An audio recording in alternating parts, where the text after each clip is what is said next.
Cam छो public. तो आज हम करने वाले हैं JEE 2023 में पूछा गया प्रोबेबिलिटी चैप्टर का एक क्वेश्चन। तो देखते हैं प्रोबेबिलिटी के चैप्टर में से कौन सा क्वेश्चन हमको पूछा गया था।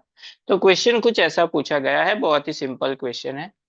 3 dice are rolled if the probability of getting different number on the 3 dice is P/Q। यहाँ पे 3 डाइस पे डिफरेंट नंबर आएंगे, उसकी प्रोबेबिलिटी दी हुई है P/Q, where P and Q are the coprime, then Q minus P is equal to how much. यानी कि P and Q की वैल्यू फाइंड आउट करनी है इस क्वेश्चन के ऊपर से। सबसे पहले तो डाइस में कितने नंबर होते हैं? टोटल 6 नंबर होते हैं। ये प्रोबेबिलिटी किस लिए है? कि डिफरेंट नंबर आएंगे डाइस पे, उसके लिए। तो probability of different number on the dice वो हमको दी हुई है। तो प्रोबेबिलिटी की फॉर्मूला क्या होती है? Number of favourable outcome upon number of total outcome.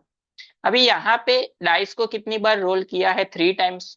तो उसका टोटल आउटकम क्या हो जाएगा? 6 इंटू 6 इंटू 6, ये उसका टोटल आउटकम हो जाएगा। अभी फेवरेबल आउटकम, तो क्वेश्चन क्या है? Probability of getting different number on 3 dice. यानी कि मान लेते हैं कि एक डाइस हमने रोल की, उसमें कोई एक नंबर आया, यानी कि 6 में से कोई एक नंबर आ सकता है। अभी वो जो नंबर आया वो सेकंड डाई में आया, तो हम कंसिडर नहीं करेंगे। तो यहाँ पे कितने आएगा? 5 चांसेस है। एंड उसी तरह से यहाँ पे इन दोनों पे जो नंबर आया वो यहाँ पे नहीं आ सकता, तीसरी बार रोल करेंगे तो वो क्या हो जाएगा? 4। सिंपल, इसको सिंप्लीफाई कर दो। 6 6 कैंसल, इसको लिख सकते हैं 2 इंटू 2, 2 3 जा 6, 2 3 जा 6।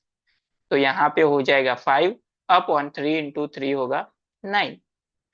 तो इसको अगर हम कंपेयर करेंगे P एंड Q से, तो P की वैल्यू हो जाएगी हमारी 5 एंड Q की वैल्यू हो जाएगी 9। तो Q माइनस P अगर हम फाइंड करेंगे तो 9 - 5 वो होगा 4। यानी कि क्वेश्चन में जो हमको आंसर पूछा गया है वो हमको मिल जाएगा 4। बहुत ही सिंपल क्वेश्चन था, बेसिक क्वेश्चन था।